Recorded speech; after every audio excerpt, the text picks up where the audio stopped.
Hate doing cardio? Try brushing and flossing your teeth. I'm not talking about building up a sweat. I'm talking about building a healthier mouth for a healthier heart for a healthier you.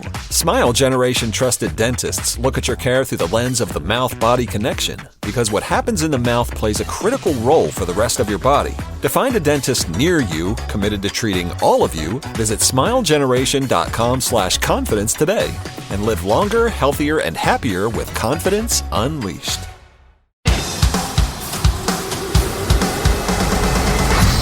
Brews and banter. Hey, Frank. Hey, Roman. How are you? Good. Hello, Chris. Hello. Welcome to our studio and to Brews and Banter podcast.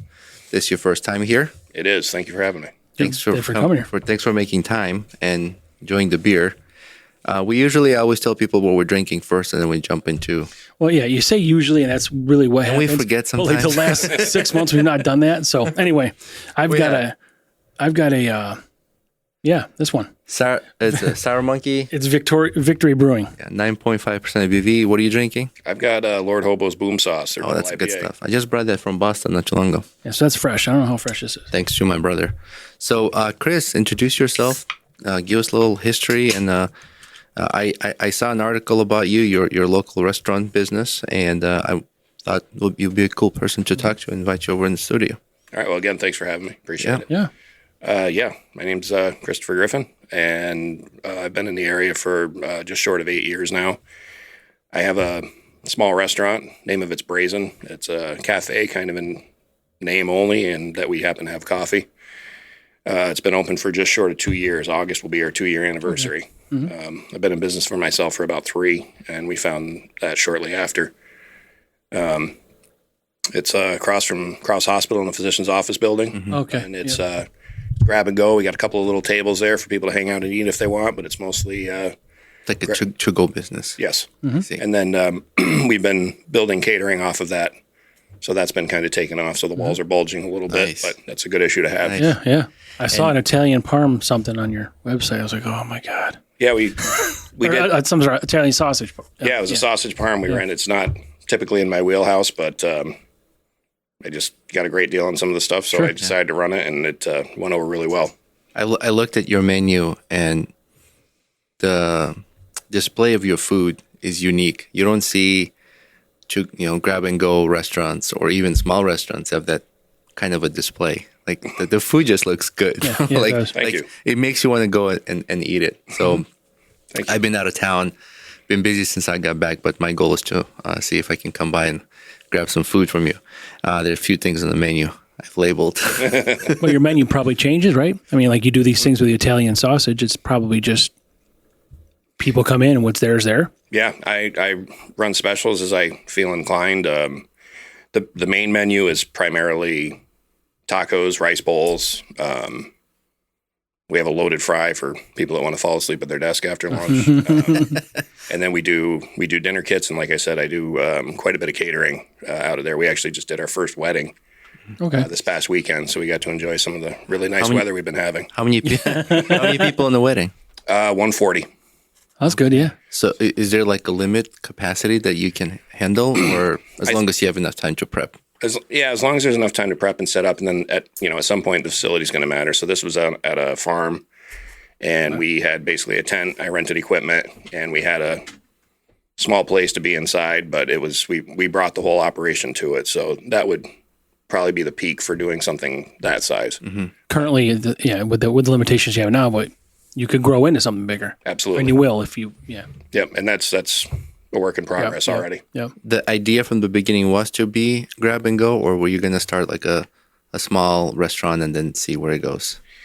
When we found the place I'm in now, the idea was to start the grab and go and have it as essentially a commissary space for catering. So it's doing just that right now. Yeah. Do you want to give people a little background? A lot of your military vocabulary is coming out. Operations. So let people know where your background and what kind of got you into the food. Okay. They're related, definitely. Yeah.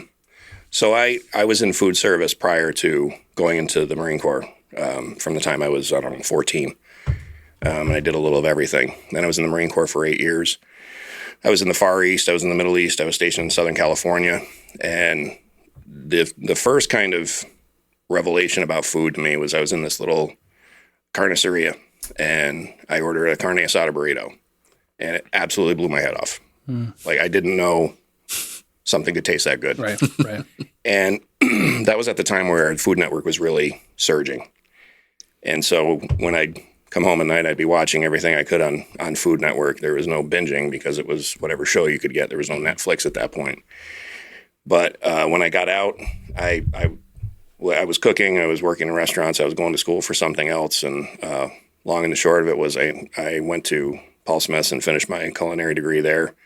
And I've been in a number of places since then and finally struck out on So are you a chef? I am. Yeah, okay. Yeah. Yep. So did you start in culinary in Marines? No, I was infantry by trade. Okay.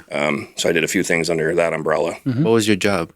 So the MOS is 0311, which is infantry rifleman. But there was a lot of urban terrain type of stuff that I kind of focused towards, or where I was. It's just the schools I landed in and my training trajectory kind of put me there. My brother was motorman. Yeah, 0341. Is that what it is? Yep. Okay. Of course, everybody knows that. Yeah. How could I? So, and then because of your travels, you've tasted different foods, and before you joined military, you had some hands-on with food services. Right. And that kind of like, you came out of the military and wanted to pursue that career. Yeah, I think the inherent comfort, like, restaurants have a way of pulling you back in. And it was funny because when I enlisted, I'm like, oh, I'm never going to have to work in a restaurant again. Here we are. Yeah. Yeah.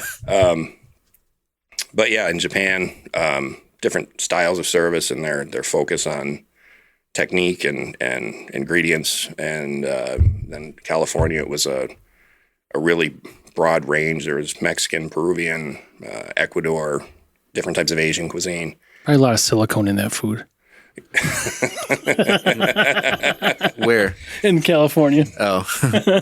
Maybe not the food, but So that's great. I mean, even in the photos that you take on your menu, it's got that a little bit of a Asian design in it, like the way you show the food or present. What's the word? Present it? show or presentation. Yeah. That's what I was saying. Like, it doesn't look like something you would walk into a quick restaurant, like a small mom and pop's restaurant, see that kind of display. It's and I have my wife to credit for a lot of that because I was taking the pictures for a while and they were just terrible. So it's a good thing I didn't go into photography. But it's a lot of influence I've just taken from other chefs I've seen, other restaurants, other plating styles, and I just I grab whatever I like and I try to use that. So it's not authentic; it's just authentic to me. Is there anything on your menu inspired from your travels in the military that you've been into other countries and tried? There, a little bit the way I do tacos. I mean, if you were to see tacos in Southern California or going into Mexico, like a true street taco, they're fairly simple, but they're a flavor bomb. So I've added an extra, some kind of a crema to it, or I've used microgreens, which you wouldn't see, but I've tried to replicate the flavor profiles as much as possible. So the little bit of heat, the fat, acidity. I use flour tortillas right now because I don't have the means to make good corn tortillas, and I was ruined out there for corn tortillas forever. Right. So it's so good. Yeah, it's just totally different when somebody's just making them to order. But short of that, that's kind of what I try to mimic. I see. And Asian cuisine, the heat, the funk, the sweet sour contrast, the umami. I try to hit on that in whatever application I'm putting it to. In tacos, I feel like is it cilantro, right, that comes through strong at first before you kind of get the taste of the meat? It can, if it's overdone, if it's overemphasized, because cilantro, some people have an aversion to it, and it's a softer, but it's strong. Yeah, too much is definitely too much. Yeah, it's strong. Right. I lived in Boston before I moved here, and there was a train stop I would come out, and there was a Mexican restaurant that was put into this like valley between two buildings. They basically put a wall in the back, the front, put the doors there, gas lines, and all they made were tacos and burritos. Just stop, grab, and go. There was there was barely any place to sit. Actually, no, there's no place to sit. There were these boards attached to the brick walls of other buildings, and you just stand there. Yeah. It's like a taco burrito bar, but not a lot of room. Maybe 4 people on this side, and then most people are coming in and out. But man, those tacos, you come out of the station and you smell it. You're almost describing what I found. I walked in, it didn't even have a sign in front, but it had a line going down the street. I'm like, what is all this? And it was mind blowing. Same deal. Yeah. But overseas, you had something to eat. I think you said you tried the carne asada taco or something. So when I was in when I was in California, when I was stationed there, so I spent the better part of 5 years there. Okay. And there I lived just north of San Diego, and there was this taqueria, Mexican food, name it, they had it, and it was just all so good. Yep. I've been to San Diego, and when we travel west, I like to try different cuisines that maybe we have it here, but you feel like if the population of that region higher there, they might have better. Mm-hmm. Not necessarily always, but you want to try it, experiment it. But yeah, their tacos are good there. Yeah, absolutely. we were in San Diego actually. Yeah, for a wedding. That's pretty cool. But this business now here in Syracuse, you started 3 years ago. I formed an LLC just about 3 years ago, and I've had the shop for 2 years now, coming up on 2 years. And so the plan is to obviously grow, and you'd like to get your standalone building somewhere, you think? I think so. I'm actually in the process of writing a business plan right now, but something standalone. I'd love the property to go with it, but you can wish in one hand. Yeah, right. But yeah, something a little more fine dining driven in front, and so a kitchen the size that can support a larger catering operation or a multitude of catering operations. So it will be a sit down dinner, right? Lunch, full menu. Yes. Okay, and then you'll still continue your grab and go and catering. That's the plan. So expansion at this point, hopefully. You have partners? No, my wife. She helps with a lot of the back of the behind the scenes stuff. She helped out a lot with this wedding, being my eyes in front. She also has some, she's doing her PhD at Syracuse right now. So she has some good connections there, and that's right in my backyard. So we've had a lot of opportunities to do drop-off lunches and that kind of thing. And then just some other places in that local vicinity is pretty much my market for that shop. I see. Yeah. You get a lot of students. I get a lot of upstate medical students. I don't get so many of the undergrads. Yeah. So yeah, a lot of, I get some PhD students. I get some professors, staff, and then upstate medical students, upstate staff. A lot of people from Crouse. A lot of people in the building that I'm in. Are you serving dinner now? Just lunch. We're going 10 to 5, and I did that to kind of shift away from the breakfast crowd. It didn't quite shake out the way I'd hoped. But lunch has been going well, and the dinner kits, I'm trying to grab people on their way home so they don't have to go to the store. Very minimal cooking, like during the week. If you don't want to actually, trash the kitchen to make dinner, you can. I've been doing these pre-made frozen meals. You just come home, it's already portioned. I throw it in the microwave. So it's kind of like that, but it's freshly cooked. Yes. Yeah, that's a good niche now. I mean, you got all this fast food bullshit, all this stuff, but now you get sort of authentic to you food, or probably a lot of other people that haven't had what you had out in California. But you get fresh made food made for you, prepared. So it's not frozen, but you still get to go home and make it instead of going through all the work of preparing it yourself when you get there. Right, and it's more or less ready to go. And a lot of people are doing that, and that's what my point was. There's a lot of people that are sort of following not so much your type of food, but preparing it for people to grab and go home and make, or warm up. They're exhausted. They're leaving work. Yep. It's like sometimes that's the last thing you want to do. That's what we do. We just grab and go with this. That's it. That's it. This is a perfect food. Liquid lunch. Yeah. It's in a green can. There's some sort of vegetable in here. Yeah. How many times I've come home like, oh man, I got to cook. Then you got to clean everything, and I'm sure people feel that way. Well, it leads to just bad nutrition, because now you're just going to find some shitty food like there's something that's just not good for you, which is typically frozen, but not the stuff you're buying. Like yours is fresh, frozen, prepared stuff. Yeah, it's a program I'm with. It's made in Rochester, but it's not these kind of Tyson frozen food or something. You get out, it's not like that. Right. No, it's designed to keep like the calories down. And It's a good niche, though. Yeah. protein up, and I've been losing weight and feeling better. So speaking of like nutrition, is there some kind of nutrition diet that is in your meals, or certain ones are, and some like do you like concentrate on that? I think there's a nod to it. A loaded fry is bad for you any way you cut it, but that's by design. So, for example, the Chipotle chicken bowl we have that's been on our menu since day one, it's a grilled braised chicken thigh. I make this sauce for it, which I finally just came up with a name for if I ever decide to bottle it. Share the name. No, he can't share it. It's going to have a Brews and Banter logo on the bottom. We can work something out. We can work something out. Right? Sponsored Yeah. I like that. Yeah. Sorry. But yeah, it's then it's got a street corn salad, so a skite as opposed to elote. So it's a roasted corn, and it's got tomatoes and cucumbers. It's got a little mayo in it, but it's like a crema, and then some avocado and rice. So it's really good. It's healthy without saying I'm going to make. Yeah, you know that sounds to me like a power bowl.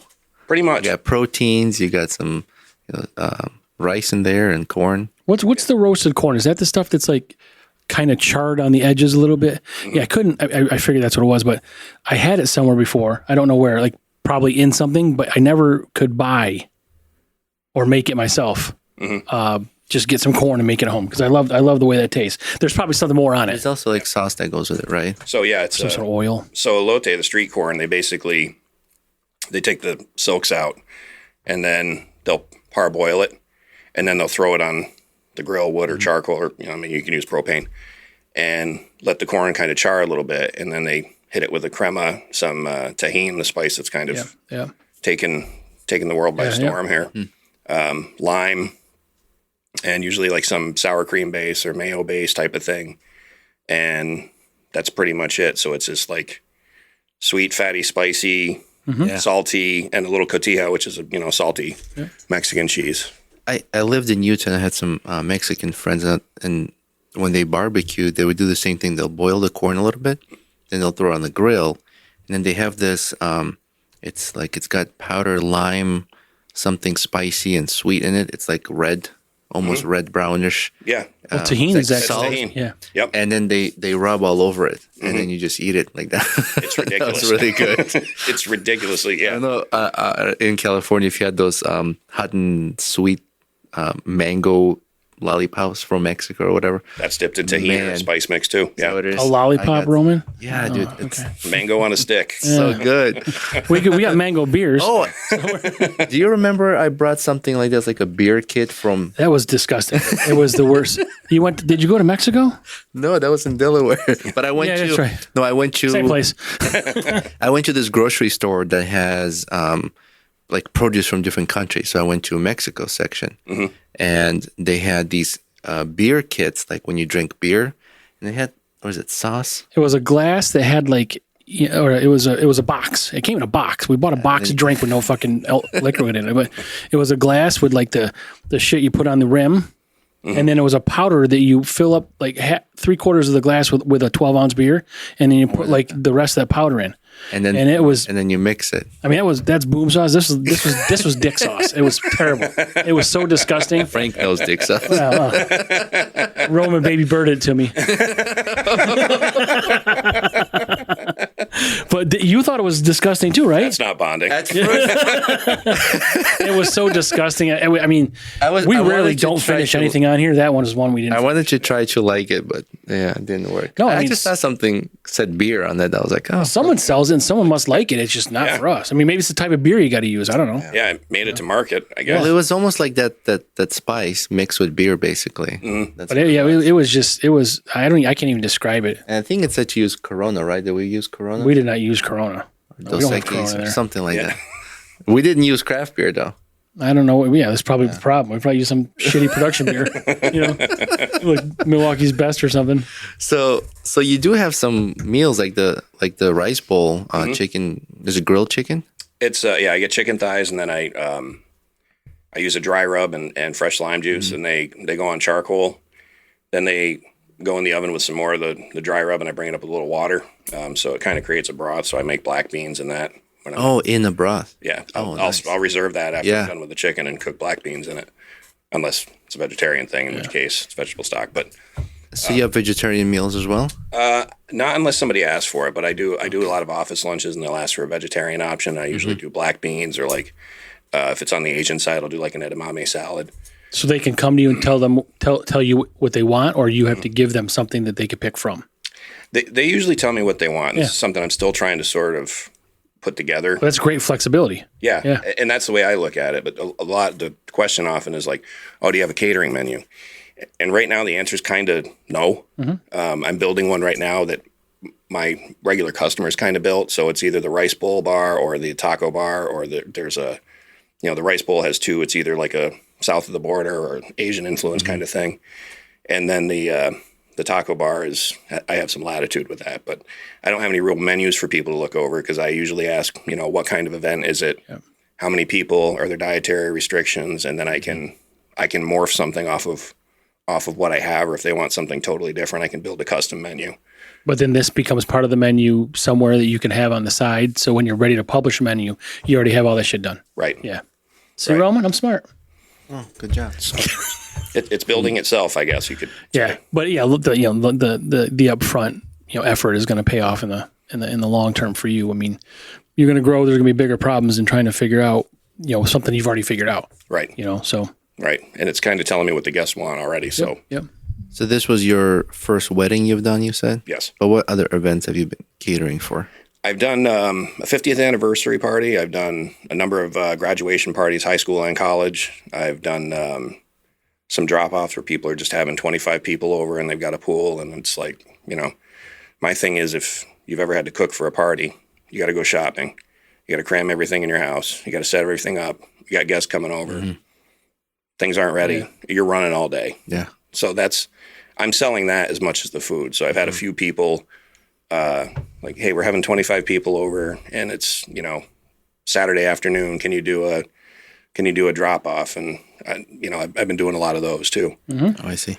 And they're fairly easy, and it takes all the work out of it for the people that are hosting, at least the food part, which is usually a big part of the puzzle.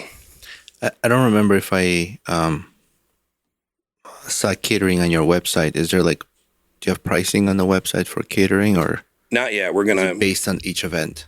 It's based on each event, and it's we're gonna get some like mock menu kind of things with just to give people an idea of pricing. So we're building that into the website now. Like a baseline, it's like 20 people, this kind of food, right? This much, and like he says, it's when you got to make something for this many people,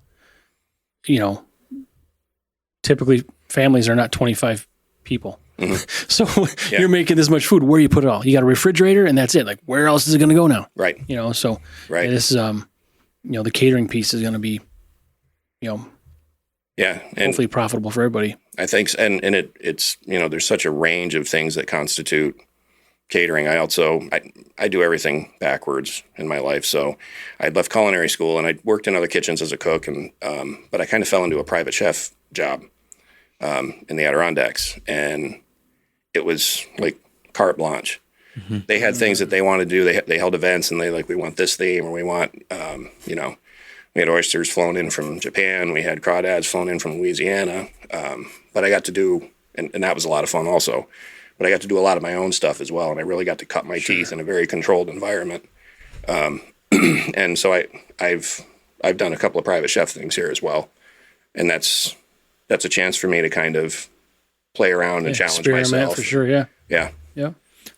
And I've known some people who've gone to private chefs and they haven't gone back. They just stayed there. Yeah. Just good position, or maybe whoever their clients are, letting them, be creative. Yeah. One of my kind of mentors from culinary school, that was he taught during the year, and then even throughout the school year and in the summer, he was their primary chef, and that was what he did. He had a great relationship with him. It's really a sweet gig. Yeah. Well, especially if you're good at it. Yeah.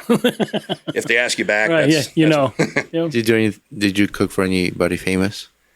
Not that I'm aware of. No big mentions in Adirondacks from not us yet. Yeah.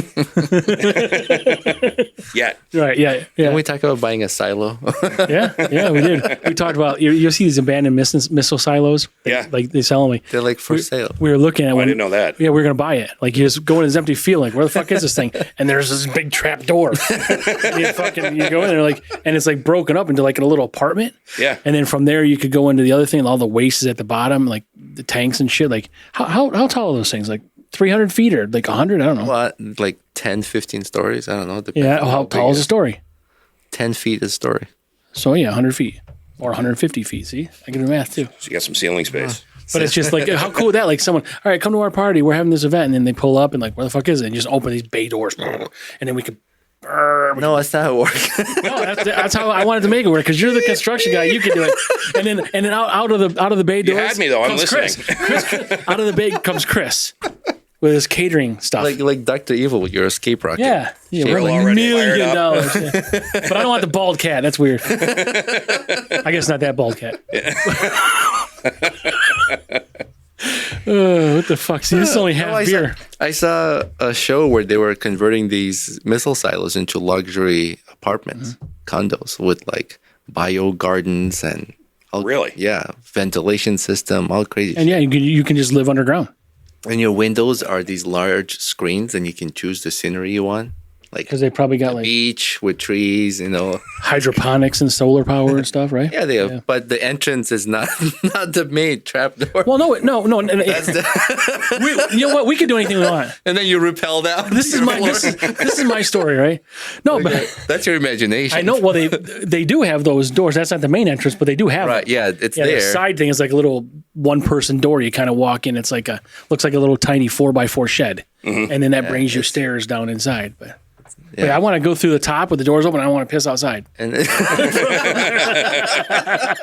from the bay doors. Like, look at this missile, bitch! Zoom in, but you can see this missile. Russians are zooming in. Like, what the hell? TikTok can follow this. What the fuck That is wrong with me? conversation just veered. Yeah. But yeah, I was just wondering if sometimes, like, my friend who's been a private chef has cooked for famous people, and I think he catered for like one of Obama events or something like that. Yeah. But I was just wondering if you'd done anything interesting like that. I haven't yet, and I've seen a few people. You know, they're getting a picture with somebody from the NFL or Yeah. you know that kind of thing, and I wouldn't be opposed to it. Yeah. Oh, sure. Any restaurants have tried to like hire you to be their main chef? Not since I've gone into business for myself. I worked at a couple of places when I got here. I opened one place for the owners, and then I worked at another place that was already established, and then I kind of struck out on my own. So But your long-term plan is to stay in the Syracuse area? we're right now we're looking to establish here, and you know I've got 2 kids in school, and you know my wife's finishing her PhD, and so yeah, we're looking around here. There's a lot of great areas, and like I like Beeville. Yeah. It's got just a cool vibe to it. I was walking around before I came upstairs. I dig it here. Where'd you go before you came in here? I thought you were sitting waiting for us, so I'm glad you got to. I just ran across the street and grabbed right here? pounded a beer before I came over. Yeah, so right across where that is, right across this bridge is where we're going to be next on the 13th. Oh, okay. You know, Yeah. it's just the next building over. Okay. Yeah. So, but yeah, Beeville's nice because you can walk anywhere from here. You can just walk. You can hit 5 bars, and 6 restaurants, and Which I like doing. yeah. No, we're happy to be here. I just want to pause really quick for an ad, and then we'll be right back. Hate doing cardio? Try brushing and flossing your teeth. I'm not talking about building up a sweat. I'm talking about building a healthier mouth for a healthier heart for a healthier you. Smile Generation trusted dentists look at your care through the lens of the mouth-body connection because what happens in the mouth plays a critical role for the rest of your body. To find a dentist near you committed to treating all of you, visit smilegeneration.com/confidence today and live longer, healthier, and happier with confidence unleashed. All right, we're back. Sorry, Back without. Getting- I got a half beer still, so we're good. it's getting hot. You ready for another one yet? The AC on. I got about a half. I'll be All right. ready when you are. Forgot where I interrupted you, Chris. I'm ready. I'm also ready. Did you finish that? I'm just about at the Oh bottom. man, I thought I was gonna do it. I was like, I'll beat him. But He's a. You might have got me. Now we'll finish the beer, and then refuel, and then get into I forgot where we talked about. Something about you get picked on for your small winky and like shit like that. It's just weird. Why do you have to tell everybody? Roman or me? Because that's right. Well, you were picking on he's him. not alone. It's cold out. Thank you. Yeah, it has been cold summer. So, But yeah, I'm not sure where we left off, but we can still we talk talked- about where you want to go moving forward. Mm-hmm. You want to stay in? oh, I asked if any restaurant has approached you to hire you as a full-time chef. Yeah, not since I've been in business. Do you work with anybody that might hire you to do stuff for them? Like they pay your business as a contractor? Not yet, but Yeah. we're working on that. Yep. Specifically, event venues, Sure. things like that. So getting your name out to those places is huge because they'll recommend somebody. And the other thing I'm trying to do is link up with local bartenders that are guns for hire, so we can be like a one package deal. Yeah, so we can mention someone for that when we're offline here. Great. But so, and maybe next year you can get on this. We're talking about June 13th. This will probably air after that. Yeah, Maybe. Yeah. But either way, but they're having food trucks on the island, and maybe next year you can get in with that in the Rotary. So how does your catering business work now? You just make it all where you're at, and you tote it, or do you have a truck or a trailer? Or I make it where I'm at, and I usually tote it. So if it's a drop off, it's either do you want it hot or cold? And cold, it comes with reheat instructions, or sometimes I cook on site. So I prepare everything to a certain point, and then I chill it, and then I usually always do some kind of cooking on site because people tend to sort of gravitate towards that, the kitchen or the grill or wherever that's going on, and it kind of becomes a fun conversation with some of the guests. well, in an outdoor venue like this island, pretty much, how would you cook on site, or would you need a physical brick and mortar building to do the cooking? I could do a setup for sure of my own, and I would probably you just limit it to what you can do. And what I'd really like to do is just a big grill with some basic setups and do one or two things that I can really pump out, and that anybody that smells a grill going, That's is gonna right. try to find out where it is. So Yep. And you need to have a small cooler too with beer. oh yeah, A small cooler. or a large one. Yeah, how about this size? It's Yeah. We got to fit a body in it. well, I thought casket. Yeah, just Cooler casket. Oh, that'd be pretty cool, really. You might have just stumbled on Yeah. something there. That'd be all right, man. That's mine, Amazon. It's not deep. It's not deep. Yeah, I'm sure they give a shit. Yeah, They sell caskets on Amazon. Yeah, but not casket coolers, and they're not going to fucking protect you. Pretty soon they're gonna mold those. It's probably already there. 5 You just minutes. said it. They already have one. Boom. Yep. They just made it. it'd be really weird if Costco had them. You got to buy them in a 4-pack. Yeah, right. Yeah. Like, And you could get the food in it, or maybe even the body. I don't know. whatever. You got to make things multi-purpose. bulk pricing Yeah, for the whole family. that's right. But the cooler casket might be pretty. I mean, it's kind of more. Halloween would be cool because we were talking to someone else about Halloween around here, and it was Dennis. And he's talking about how big Halloween is as a holiday, and it's growing. People just love, I guess, the dress up part or whatever it is. But Yeah. you could do that for a Halloween thing if Get a cooler casket standing up, stacked with beer. even down and just like have like a hand poking out and a fake head. Actually, a cooler casket, but with a see-through lid, and have all the beer in there. So then you just open up the bottom part because they got the two things like the head door and the front door, right? Right, they split. Yeah, you could lock in the head door and you can Well, the head door is the freezer. or you could just like you could pull like beers out of their fucking boobs or something like whatever that main door is. Titty beers. What did we call them That'll be a before? vending machine. No, what were we calling? We were calling crispy nips. Remember, I wanted to make a beer and call it crispy nips. Oh yeah. That was a long time ago. in the summer for sunburned nipples when you're outside. This guy We've all been there. I guess, yeah. But what was the other one for cold? It was crispy nips for hot, and I don't know what the other one was for I'll have cold. to go back and listen to the podcast. But yeah, like we could brand our own beer, and people can grab crispy nips out of our coffin cooler. But you have capability of remote on-site cooking, even if it's not provided by a family, Right. party or whatever. Right. But do you have a trailer that like you tow stuff with or? Everything I've done so far has been out of 2 giant igloos, and I rented a 6-foot grill for the last one. and I had some of my own equipment. So as far as that kind of traveling thing goes, I'm in my infancy stages, but there's really a need to get the necessary equipment for it. So a trailer might be in the works or some version of that in order to make things a little more efficient. Now, you're super efficient the way you are now if you wanted to stay that way. Right. But yeah, growing it wouldn't work. But Right. yeah, I mean, now you got a trailer expense, insurance, all this bullshit. But like, it's something you're probably going to end up doing, I imagine. I mean, Yeah. things are going well enough now that you already got the plan in place and the ideas are there. So he's like, it's in the works. It's going to happen. We know it's going to fucking happen. I hope so. I appreciate the vote of confidence. Yeah, and you know what?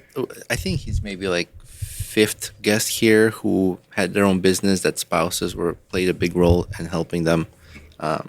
If it wasn't for my wife, I wouldn't be able to run my own business. Same. It takes that support. It definitely does, and it's there's things that are the food's the easy part. I mean, to me, I don't know. I wouldn't know if that was easy for you. It's easier for us to eat. it's easy to order to we had a couple of learning lessons with the wedding. I overproduced a little bit, but that's it's You'd rather do that than under, right? yeah, err on the side of caution. But she does things that are an integral part of making the business grow, meaning reaching out to people or the choice of language we use. Like we just started doing like a newsletter that we have with people that we have their emails. So we're putting this blast out. It's usually got some bit about me or something that we're thinking about or that we're going to do. We're going to start doing like short cooking tips or easy, recipes. Not. Is this for like social media? It's been going out via email, but we're going to start. I think we're going to start attaching it to the website. Okay. But things like that, and being in communication with some of the clients, which can be time consuming, so that it takes a lot of that off my plate. And she asks better questions than I do. Yeah. So like I'll go like I don't know what they want for. She's like, well, just you ask. That's how you that's how you figure that out. And, right. Yeah. So, but yeah, it is. It's a huge piece of the puzzle. Do you have presence on social media? I'm on Instagram and Facebook, and then we have our website, which is we're still building that out. Like I was saying, we want to attach a catering menu to it and kind of a blurb about our concept, help people understand how and why we do things. Yeah. But yeah, those are the three right now. Mm-hmm. Social media is such a reach. Like it's crazy. Yeah. You wouldn't think of this before. Well, just think about decades ago, you had to pay for ads on TV and shit like that. I remember the only social media I knew was MySpace. I remember MySpace. MySpace was like, right? Is that was like the Facebook? Well, that wasn't. I don't. Was there even advertising on MySpace? Well, you could do whatever you want. I thought it was like a message board, or, like an early Facebook, not Facebook. I never even got on it, and then I remember Facebook coming out. Yeah. And I was late to the game on that too. Mm-hmm.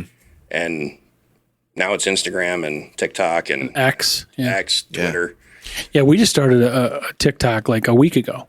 Mm-hmm. And like it's crazy how much fucking volume we get on this thing. Like we have like 8 followers. I'm like, this is it's but like the fucking you can see the views on the. I'm like, what is going on here? It's crazy because it reaches so many people. Mm-hmm. People got to follow you, but like still pushed out to people is unbelievable the size of this thing. Yeah, and I think based on the business type, Facebook, Instagram might be like the best platforms to reach out to the type of demographic for your business, right? Like most, like I would say your current business is young professionals and older.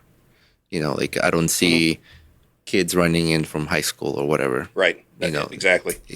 Well, at your current location, but maybe you see that happening wherever your future location. So I'm saying like maybe in the future, but like right now, so I would advertise like Facebook and Instagram. For me, that would be like the market to expose that. It does, and then still the biggest advertising the most successful one for me has still been word of mouth. Yeah. Mm-hmm. I mean, it's slower going, and you have to learn some patience. I mean, sometimes I want to pull my hair out, but other times, you get one email from somebody, then it follows up with another one. Hey, I talked to so and so, and that's kind of what's starting to happen right now. But social media is a necessary thing for communication and reminding people that you're there. Yeah. Yeah, just appearance from someone's eyes for 10 seconds, and just like they would remember. Oh yeah, I had that food. Oh, maybe I'll order it today. Right. So but you just got to remind them, like you say, like, I mean, there's a lot of people that do catering, but you get out there and you're going to offer things that other people don't. So Right. that's now your menu that maybe they want that catered, but some people, like you said, you plan parties, you got things going on, and I know I need someone to or I want someone to cater and bring me food. But then now, what's in your head about who is going to do that? Like, who do you come up with? You're going to think of some large corporate business or something like that, or you gotta be in someone's mind to remind them that you're out there, and because we try to always support smaller places. If we can avoid chain things, we do. I mean, I don't have anything against them, but they don't care if we eat there. Right. But maybe someone smaller does. It does. It has a real impact for me. Yeah. And I think that the other piece for me that I knew would be something of a barrier going into this is I look to see what everybody else is doing for catering, and there's some good businesses here and that kind of thing, but my food's a little bit different. I think there's a lot of places you can get Italian food, which is the first thing that pops into people's head because it's bulk. People recognize it. There's a fairly substantial Italian community here, so there's some options for it. And mine is kind of hard to characterize. It's definitely Asian and Latin influence, but I sit up at night and look up ideas, and I'm like, I'd really like to try this, but I'm going to do it with this, and that's how I spend my free time. So I'm fairly one-dimensional. So, is the family guinea pigs for your new recipes? Family, neighbors. But unique is I wish fine, I was right? your neighbor. Lots of people like that. Yeah. Lots of people like that. Because everybody, nobody wants to have something catered and then have people like, Yeah. but now you get someone in there and people are like, wow, that was great. Really interesting food we haven't had before. And now, and not even word of mouth. And I mean, the word of mouth, that piece is your food in their mouth. They're going to, maybe they want to do it. Yeah. But, anybody can make a hot dog. Anybody, and there's a market for that. Definitely. But there are people that want something that's not common. Yeah. And there's and it's important to earn the trust of the consumer. And so it's, give me one shot, and I'm at the stage right now where it's like I have to nail this. Yeah. I can't. There's no room for error right now. I have to make an impression. Absolutely. Yeah, and that's the way it should be. Yeah. That's how you sell it. And it should never diminish from that. Yeah, Like, yeah. Yeah, once you set the expectations, don't go back on that. Yeah, you got to hold it up. And then when in large events like weddings, now you're exposed to 150 people. Right. And they're like, oh man, this is good. Yeah. It went really well. I grossly overshot how much food we needed for the buffet because people came in and just went gangbusters on the appetizers. And I've worked 100 I've never done it on my own though, and it just went right over my head. And my wife pointed out the next day. She's like, well, they ate a ton of appetizers. And I'm like, oh. Yeah, because they're all hungry once they get there. Yeah. They're starving, so they want that. And then I remember our wedding, we didn't get any appetizers. Everybody ate them all. Yeah. I didn't even get any. Yeah. And I'm okay with that, but that's just what happens. People are kind of out and about, and you're doing things, and you go to the ceremony or whatever the case may be, and there may be this kind of lull in between. Like, all right, well, we got 2 hours. I don't want to go home. I'm not going home. It's a 3-hour drive, or it's an hour drive. I don't want to go home. So let's go have some beers here. Let's go do something. And by the time they get to the reception, they're fucking starving. Yep. And that's the first thing that's out. Right. I've done that. I've even gone and eaten before a wedding. Yeah. Which is Because I was pretty smart. I wasn't sure. I was like, I don't know. Especially open bar wedding. When, because it ends around 1 or 2, right? The wedding usually it starts around noon or whatever, and then they go for photos, and by the time they get to the venue, and I don't know how long the cocktails are going to be and snacks, and you don't even know if there'll be snacks, Right. So sometimes my wife now will just go grab some food, but for the new restaurant, for the predicted location where you would have full sit-down restaurant In Beeville, right. I would love that. You're thinking, Well, Roman can help you find a spot. He's a realtor. I did. yeah, we'll talk about it. All right. Sounds good. We'll talk about it right now, bitch. Right now it's about Chris. And are you thinking of beer and wine license? Definitely. Or maybe full liquor license? Full liquor. And the idea for the front space is to be sort of a storefront for the catering operation. Not that I want that to be of equal value, but that's really what it is. Even though it's its own thing. But the idea is to have a full bar, but a small beer, small, well-curated wine list, cocktail list, and mocktail list, because that's a thing now. Yep. In the same way with the menu. I just did a few things the other day from some of the leftovers I had from the wedding just to do some plates. I said I wasn't cooking on Sunday, and the first thing I did was turn a burner on when I got up. But things that there's a nod to local produce, local products, and then how the lens through which I see food. So keep it limited, keep it focused, keep it really good. Yeah, non-confusing. Yes. Yeah. Approachable. Yep. Yeah, and that's part of the other thing I was about to say. It's the hospitality piece. People should, it shouldn't be a point of pride for a chef to say like, oh well, they don't understand what I'm making. Like I want them. And to you can understand. offer this one-off stuff here and there as a special or something, right? Sure. Yeah. Or do a really good job of explaining what something is and why you're using it. And the hospitality piece and all that is very important. How people feel when they leave, how they were treated, how comfortable they were made to feel. Have you been to Sales ever here? I haven't yet. No. Yeah. So Sales is it's a restaurant, and they just built. It was the old Mickey Peralta or something, whatever. So they bought that place, they outfitted, and then there was a Subway next to it. It just became vacant. So now they took that Subway, they redid everything. It's fucking beautiful. They do great work, but now they made that the bar piece. So now they have tables in there with a bar, but you got the bar that's a good size, like picture whatever, like a 30-foot wide by 50-foot Subway building. Yeah. It's that for the bar, all nice done inside. The restaurant next to it, but they still kept the back piece, which is their pizza delivery. Just So that could be like your catering sort of prep thing. And Yeah. Yeah, there are to-go operations in the back.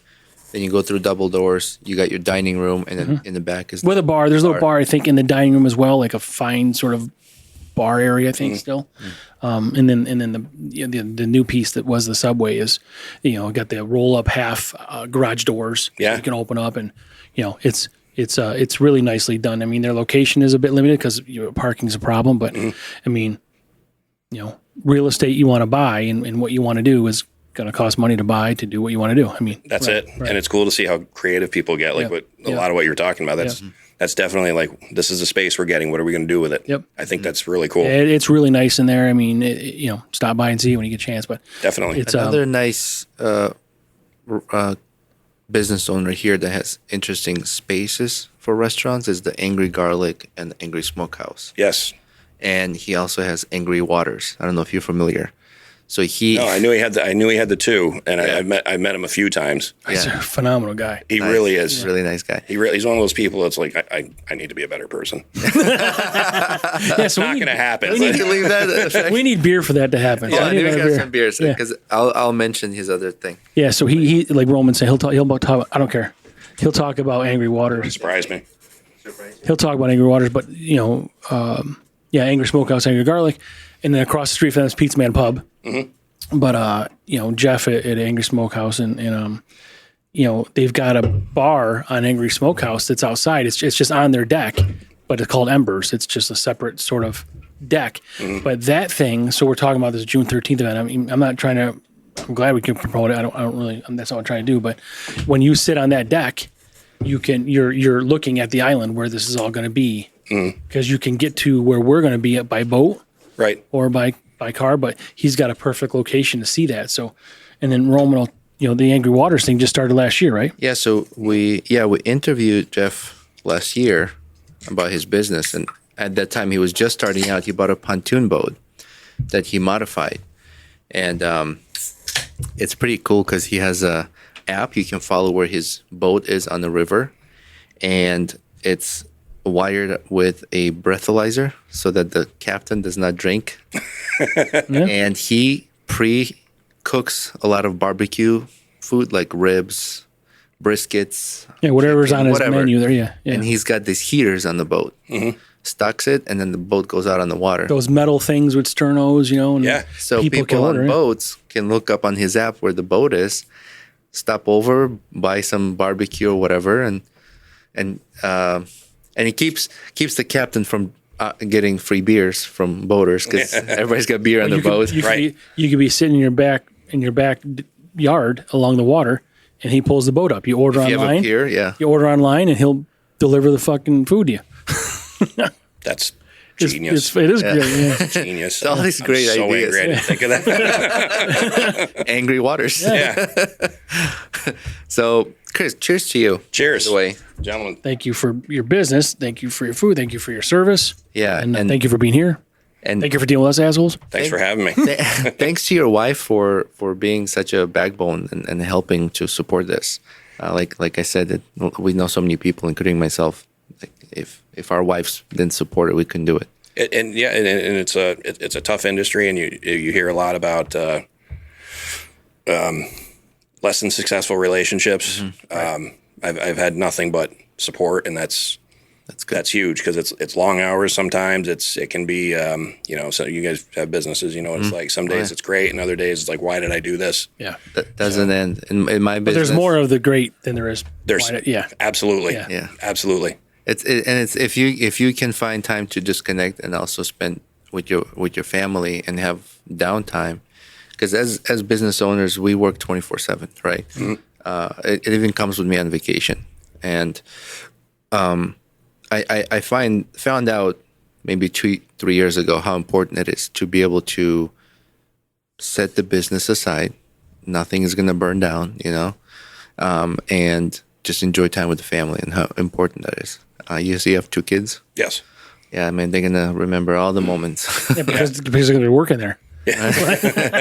Speaking of that, do you have any employees? One. Yeah. One? So I contracted some people for the wedding, and I've been really lucky to have made some good relationships with my team that I worked with when I opened the first place I was in, and I can, I've got a couple of guys that are just, I wish I could clone them. Yeah. I wouldn't do it without them, honestly. And then I have one regular employee. He keeps things running smoothly at the shop. He fills the gaps where I need him to. He helped out with the wedding, so I'm lucky to have that, that foundation, because you're not, you can be as good a cook as you want. Yeah. You're only as good as your team. Right. Yeah, that's true. So Team support always needed. I see these smaller companies, smaller meaning below 500 employees, that offer part ownership of the company to employees. So now employees are invested in the business to do well. Like Chobani does that. yes, Yogurt. And actually there's a local company. Stewart's, I think, is employee owned, right? Stewart Shops, Oh, really? I think, or maybe Kenny or something like this. I'm not sure. I can't. I want to say it sounds like. I think Stewart's is. Yeah. There's a company, I just saw an article. I'm going to try to reach out to the owner, see if they're interested to meet up. But it's called Hidden Lane, and basically a radar detection to detect invisible. Oh, the drone drones. thing. Yeah. Yeah. Did you see that? Yeah. So it's pretty cool. And I watched a little video about, and it started here in Syracuse, like in the basement with a few partners. Now they employ over 100 people. That's happening. That's our story. We started in a basement with a few people, and we haven't employed anybody. Their home base is Syracuse. They are thinking about opening other locations, but they got contracts with like Syracuse. And so basically what I'm saying is they also said that it's part employee owned. So employees have percentage invested into, and it creates better environment. It does. Like it doesn't, like I've worked in different jobs, restaurants or whatever, and it's always like, oh, it's not my job, or like, oh, I don't want to do that. That's his job. I'm not going to touch it. Right. But when everybody's invested, you all help each other out. Yeah. There's this video. As long as it's not union, There was this video. because you can't touch that. If it's someone else's job, you can't. Oh, I know. My friend was in the tile union, and they had one guy just to mix cement. That's it. So there was this clip, and there was a guy. I think he's like he gets hired for like restaurants. If restaurants are failing, they hire him. There might be a show. He looked familiar. It's the guy who looks Italian. Yeah. Looks like. But they're Italian always mafia. like amped up, and they start coming in. Yeah. Like it's not really that important. You don't have to act that way. What I like You that know? he said in that Show. clip. Yeah. Yeah. What I like when he said in that clip is that when the tables at the restaurant is not one particular waiter's table, it's everyone's table. That's right. Okay, and don't say Yeah. no to customers, even if it's impossible. Just at least show some effort that you tried. Right. But I like what he said. It's not this person's table. Oh, they need water, but it's not my table. Yeah. It's everyone's tables. It's like attended. That's one of my biggest pet peeves. Yeah. Like, well, that's not my section. Yes, it is. Yeah. This whole business is your section. Yeah. And I think you just might have found an answer for something that's epidemic in the restaurant industry, and that's staff turnover. Yeah. Right. It's hard to. Nobody's ever gonna buy into your business as much as you. You built it. You started it. It's your idea. But at the same time, it's very easy for them to feel disenfranchised as well. So making somebody a shareholder or giving them some stock in it gives them some skin in the game, and that I think that allows you to convey your message a little better. Because to me, like, not easy for me to say as a chef, but I think the hospitality piece is more important. People feeling taken care of. The food's definitely important. But people feeling taken care of, anticipating something, saying, "Oh, table 13 needs another napkin. I'm just going to run it over." And as they're trying to pick it up, you're handing them a new one. That people may not realize exactly that, but that experience sticks with them. And that helps everybody become better. All these employees, I mean, people are going to come back. They're going to tell people. Now everybody makes more money. You get more tips. You get more business. You get better raises. All these things. And there's small tweak, like details that can be done in the restaurant to increase the level of hospitality, right? So you go to some restaurants, and if you have crumbs on the table or whatever, whoever attends, whoever is your waiter person might not take care of it, or they'll just go like this on the floor, right?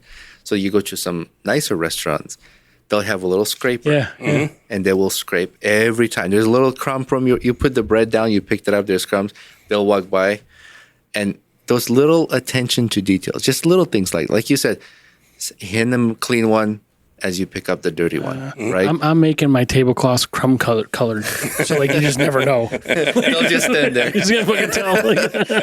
every bite something's going somewhere. Yeah, it's like a multi-coat. That's the soft spot,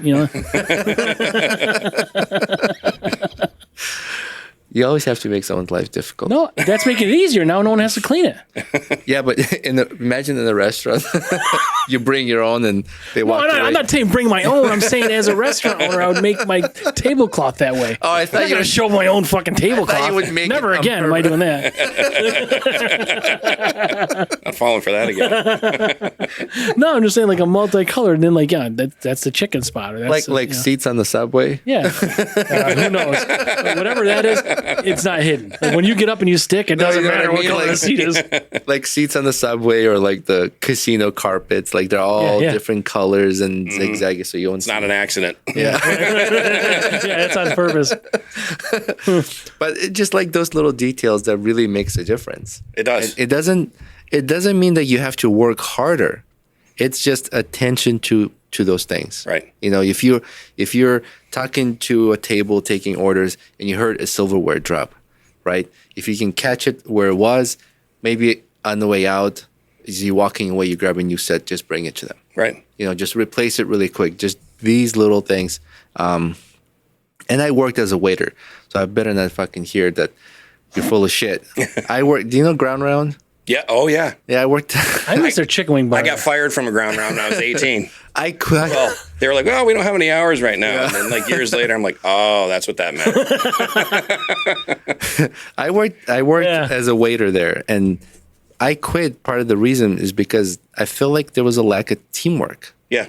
And at the time, I had like 3 jobs. I worked there, and across the parking lot, I worked at Pizza Hut. I was a manager there, and I opened the restaurant.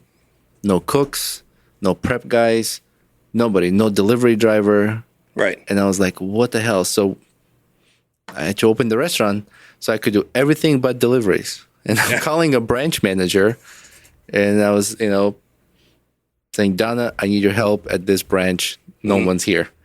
So a branch manager in the apron and the shift manager running Pizza Hut for people until workers show up. Yeah. Like stuff like that. And I didn't complain. I didn't fuck, this is not my job. Yeah. No, I was taking phone calls, prepping, cooking pizza, all this stuff. Shift manager shows up. Now we're working together until these lazy fucks showed up and decided to work that day. And there's a certain amount of, it says something. It's like just, in military terms, accomplish a mission. Yeah. Right. Yes, it It sucks needs to right be now. done. Yeah. And Man. But you really don't have a choice. Your only choice is to accomplish. You Right. can't fail. Right. Nobody chooses like, I'm just going to give up. I hope I fail. Yeah. You can't do that. Yeah. Right. It's not a choice. Yeah. And it's, I mean, to your point, those are the things that matter, and being able to instill that in your staff. And not only that, but I think genuinely making them feel like you are a part of this. You are very important to me. Yeah. And everybody that's here. I think that's the job of the owner. And you got their back. Like, Yes. if you show your employees, I got your back. Let's all work hard together. Yes. I'm here working hard with you. You Yeah. know, And I say it all the time. If you give a shit, you're like 60% qualified already. If you just care about what you're doing, you're above 50%. Like, you're on the right way. Right. If you don't give a shit, then that's why you're going to find yourself in the situations you find yourself in. Yeah. And why do it at that point? I mean, if you don't really, if you don't really care about what you're doing, then just get a paycheck from somebody. Yep. Just call it done. Just not you, right? Yeah. Yep. So That's true. So you said one employee, and this idea of you talking about of opening the new location, is that coming up soon, or? I'm not sure. I hope I'd like to say in the next couple of years. I'm actually working with small business development right now to get. I'm formulating a business plan. They're going to help develop projections based on that, and then the conversation about money has to be had. But finding the spot is proving to be the challenge right now. Right, like there's no perfect spot. Right, you either. I was talking to somebody today. They had great parking, but a small space. Then they got this great space, and parking was a challenge. So everything's going to have its challenges to it. But finding the right space at the right time will be what drives the whole. And a lot can open up between now and then. Right. Yeah. Who knows with the way the way the economy shifts or the way businesses come in and go. Yeah. There's a ton of external variables. Just a matter of grabbing it on time. Yes. Yeah, you can do paperwork, you can get a loan, you have money in place, everything. But like you said, it's grabbing the right space in time. Yeah. is challenging, especially with the inventory now. It's like spikes up, drops down, spikes up. Just like we don't have enough homes, and with Micron coming in, there'll be more residents here. With the highway change, the residents will also increase, and we don't have enough inventory for demand. Yeah, interest rates are high, and Yeah. And it will fluctuate. It'll be a few years of renting, less sales, then sales go up, less renting.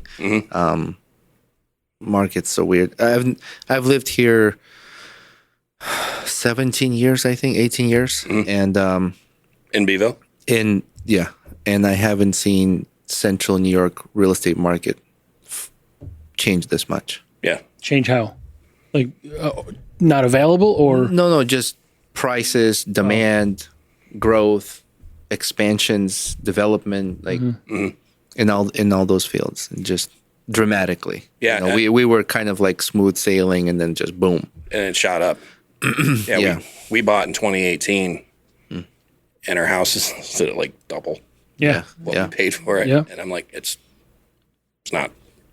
Well, and you can't even get rid of it because you're going to pay double for something else. Right, You that shouldn't pay money's double just for- going to get absorbed somewhere Right, else, right? So we're good where we are. Yeah. But yeah, it's just I mean, And it will continue to grow. yep. There's some studies and research we're doing in our real estate firm and trying to figure out, different developments here, how it's going to affect community growth, population growth, and businesses. Yeah. More people coming in. There'll be entrepreneurs. There'll be small business owners moving here for opportunity. Graduates that want to stay here and expand, either work for a company or open their own. So we're calculating all these possibilities, and hopefully I can help you with something. That'd be great. And I'm Anything our podcast can help you with with your business. We always offer this. Well, not so much you, but we'll help your wife because she's got to deal with you. This type of thing. Yeah. You know how it works. Let's start there. You know how it works. Top down, right? I get that look Chain a of lot. command. They meet her and like, she married him. Yeah, who's pranking me? Yeah, must have been low inventory at the time. What was that show with Ashton Kutcher? Punked, yeah. He's punking me, right? Yeah. But yeah, whatever we can do for sure. And again, we appreciate you taking the time to be here with us. And I appreciate you guys reaching out to me. It's, Is there anything you want to add that we haven't touched on? I think the only other thing I would say, growing a business is a crawl, but I've had some really great support from a lot of my guests, clients, customers. Some of the people that I have that come into the shop regularly, business, it does this. But I have some ferociously loyal people, and you can't quantify that. yeah, there's no price tag in loyalty. There isn't, and they're just great. There's this one gentleman that comes in. He's a doctor. He just came in. We were prepping for the wedding. We had canned and potatoes and everything going on everywhere. And he was like, he just came in. He's like, "Hey, break a leg. Good to see you." Yeah. Nice.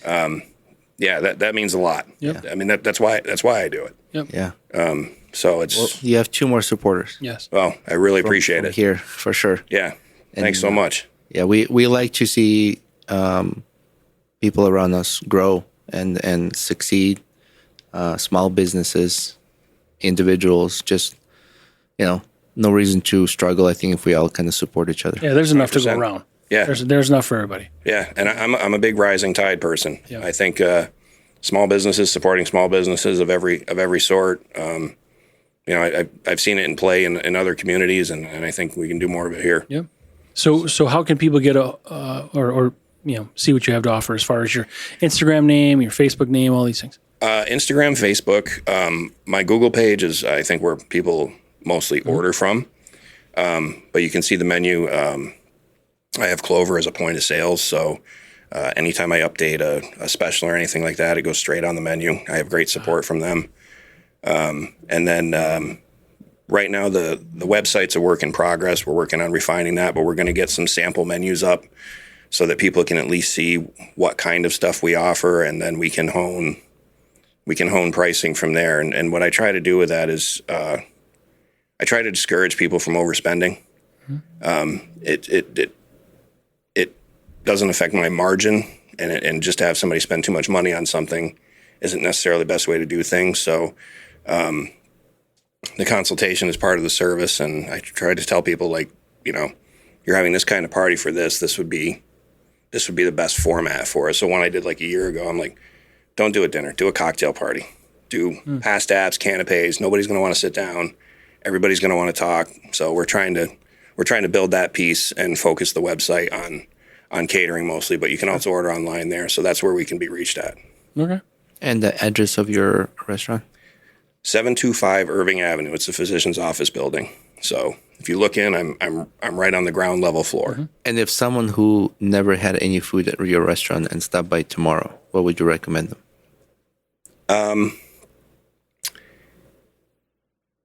Any of the tacos or the Chipotle chicken bowl, because that's been on since day one, and it's been our leading seller. The beef bowl's right behind. It's just as good, but I kind of have a soft spot for that one. It's the most approachable. It was the most popular, and it's it tells them a little bit about where we started.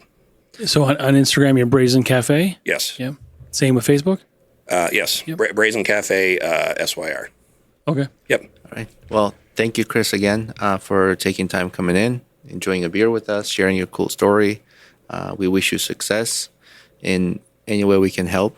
Please reach out. We always like to extend that to our guests.